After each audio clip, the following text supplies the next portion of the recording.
नमस्कार, स्वागत है आपका प्रोफेशनल एस्ट्रोलॉजी पर। मैं यशराज तिवारी आज आप सभी के सम्मुख उपस्थित हुआ हूं फरवरी 2025 के मासिक राशिफल को लेकर।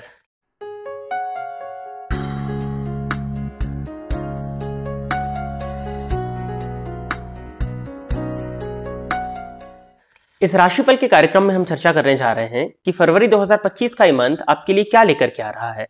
आपकी लव लाइफ कैसे होने वाली है, आपकी करियर लाइफ कैसी होने वाली है, आपकी मैरिड लाइफ कैसी होने वाली है, धन की स्थिति आपके लिए इस मंथ में किस तरह से रहने वाली है। साथ ही साथ आज के इस राशिफल के कार्यक्रम में हम देखेंगे कि जो ग्रहों का राशि परिवर्तन इस मंथ में होने वाला है, उनका प्रभाव प्रत्येक राशि के जातकों पर क्या पड़ने जा रहा है। सबसे पहले तो जैसा कि आप सभी दर्शक जानते हैं कि जो मासिक राशिफल का कार्यक्रम होता है वो ग्रहों के गोचर पर आधारित होता है और इस मंथ में दो ग्रहों का राशि परिवर्तन होने वाला है। बुध राशि परिवर्तन करेंगे 11 फरवरी 2025 के दिन, मकर राशि से निकल करके कुंभ राशि में जाने वाले हैं और सूर्य राशि परिवर्तन करने वाले हैं 12 फरवरी को, वो भी मकर राशि से निकल करके कुंभ राशि में जाने वाले हैं। और इनके अलावा जो ग्रहों की स्थिति है वो आपको स्क्रीन पर देखने में मिल जाएगी। आज के इस राशिफल के कार्यक्रम में आपको अंत में कुछ उपाय के विषय में भी बताया जाएगा, जिन उपायों को करके आप अपने इस मंथ को और श्रेष्ठ बना सकते हैं।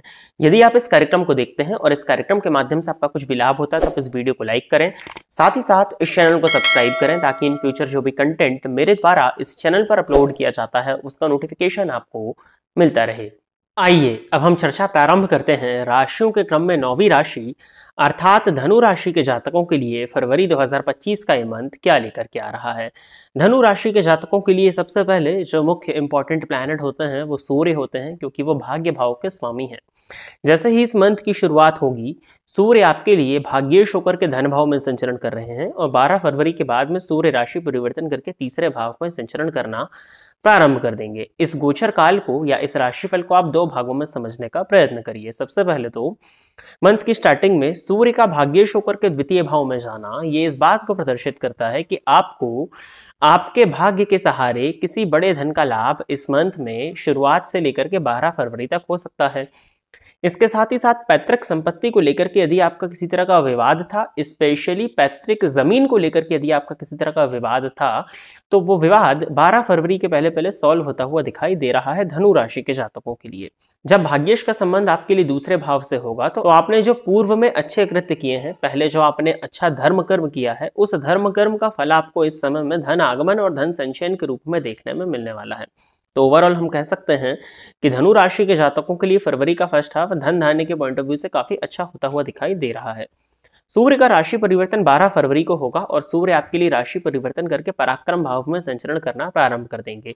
सूर्य जब भाग्येश होकर के तृतीय भाव में जाएंगे कुंभ राशि में, शनि के घर में शनि के साथ युति बनाते हुए, तो कुछ हद तक पॉजिटिविटीज भी देखने में आपको मिलेंगी, तो कुछ नकारात्मक पक्ष भी इस गोचर काल के होने वाले हैं। सबसे पहले तो सूर्य भाग्येश होकर के तृतीय भाव में गोचर करेंगे तो आपको आपके भाग्य का साथ आपके पुरुषार्थ के माध्यम से मिलने वाला है। यानी कि आप जितना ज्यादा एफर्ट्स करते हो, आप जितना ज्यादा मेहनत करते हो, उतना ही आपको आपके भाग्य का साथ मिलेगा। सामान्य शब्दों में कहा जाए तो यदि आप 10 का इनपुट देते हैं तो 10 का आउटपुट आपको देखने में मिल जाएगा। सूर्य का गोचर जब परिवर्तन होकर के तृतीय भाव में आएगा तो आपके लिए कोई भी चीज यहाँ पर इम्पॉसिबल नहीं होने वाली है। आप जिस भी चीज को ठान लेंगे उस चीज को आप पूर्ण करके ही मानेंगे। आपके पराक्रम में, आपके शौर्यता में, आपकी हिम्मत में वृद्धि करने वाला ये गोचर होने वाला है 12 फरवरी के बाद में। सूर्य का संबंध जब तृतीय भाव से होगा तो कहीं ना कहीं आपको आपके कम्युनिकेशन स्किल्स का और इसके साथ ही साथ आपके नेटवर्क्स का, आपके सोशल सर्कल का लाभ भी आपको देखने में मिलने वाला है, जिससे आपके व्यापार में वृद्धि होती हुई साफ दिखाई दे रही है। किसी तरह की धार्मिक यात्रा, शॉर्ट ट्रेवल के माध्यम से आप किसी तरह की धार्मिक यात्रा को करते हुए 12 फरवरी के बाद में दिखाई दे रहे हैं। सूर्य शनि की युति तृतीय भाव में होने के चलते कुछ हद तक हड्डियों में, जोड़ों में दर्द की शिकायत आप महसूस कर सकते हैं। इसके साथ ही साथ आपको कंधों में दर्द की शिकायत देखने में मिलेगी। पिता के स्वास्थ्य में परेशानियां आ सकती हैं और पड़ोसियों के साथ में आपके रिलेशंस खराब हो सकते हैं। 1 फरवरी से लेकर के 12 फरवरी तक आपको अपनी वाणी पर नियंत्रण लगा करके रखने की आवश्यकता है। आपकी वाणी की कड़वाहट की वजह से आपके रिश्ते बिगड़ सकते हैं। कुटुंबी जनों के बीच में विवाद आपकी वाणी की कड़वाहट की वजह से हो सकता है। प्रेम संबंध के पॉइंट ऑफ व्यू से देखा जाए तो धनु राशि के वो जातक जो अपने पुराने लव रिलेशनशिप को मैरिज में यदि कन्वर्ट करना चाह रहे थे तो उनको पेरेंट्स से बात कर लेनी चाहिए। पेरेंट्स से बात करके आप अपने लव रिलेशनशिप को मैरिज में कन्वर्ट इस समय पर कर सकते हैं।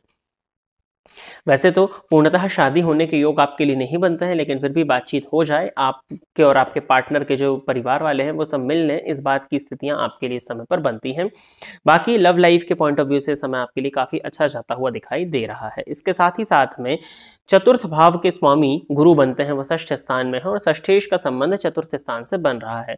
यानी कि गुरु और शुक्र का परिवर्तन, चौथे और छठे भाव के स्वामी का परिवर्तन आपके लिए देखने में मिलने वाला है। तो यदि आप ऋण लेकर के अपने मकान को बनाना चाह रहे थे, ऋण लेकर के यदि आप किसी संपत्ति को खरीदना चाह रहे थे, ऋण लेकर के यदि आप वाहन खरीदना चाह रहे थे, या लोन लेकर के आप अपने घर को डेकोरेट कराना चाह रहे थे, इंटीरियर का काम कराना चाह रहे थे, एंटिक आइटम्स इत्यादि यदि आप अपने घर में लाना चाह रहे थे जो लंबे समय से आप नहीं ला पा रहे हैं, तो इन सभी चीज़ों के योग आपके लिए इस मंथ में बनते हुए दिखाई दे रहे हैं। और ऋण के माध्यम से कहीं ना कहीं आपके सुख सुविधाओं में वृद्धि होने की पॉसिबिलिटीज बनती हैं। इसके साथ ही साथ में आपकी लग्जरीज में वृद्धि होगी, कहीं ना कहीं आप लग्जरियस लाइफस्टाइल को जीने वाले हैं। भूमि, भवन और वाहन का सुख पर्याप्त मात्रा में आपको मिलने वाला है। हृदयजन्य रोग, हृदय से संबंधित परेशानियां, और यदि आप डायबिटिक हैं तो वो परेशानियां आपको देखने में मिल सकती है। स्पेशली घर का माहौल कुछ हद तक आप महसूस करेंगे कि व्यस्तता की वजह से कलहपूर्ण हो रहा है। और माता के स्वास्थ्य में परेशानियां, वैसे तो शुक्र चतुर्थ स्थान में उच्च राशि में बैठे हुए हैं, तो घर का माहौल अच्छा ही होने वाला है, इसमें कहीं कोई दिक्कत नहीं है। आपके आसपास चतुर्थ स्थान में क्योंकि शुक्र दिग्बली होकर के रहेंगे, तो हर एक चीज सुंदर आपको प्रदर्शित होगी। आपके आसपास की हर एक चीज सौंदर्यतापूर्ण ही इस समय पर रहती हुई दिखाई दे रही है। दाम्पत्य जीवन के पॉइंट ऑफ व्यू से देखा जाए तो सप्तम पति द्वितीय स्थान में है और राशि परिवर्तन कर लेंगे 11 फरवरी को, तो 11 फरवरी के बाद में आपकी मैरिड लाइफ भी अच्छी होती हुई दिखाई दे रही है।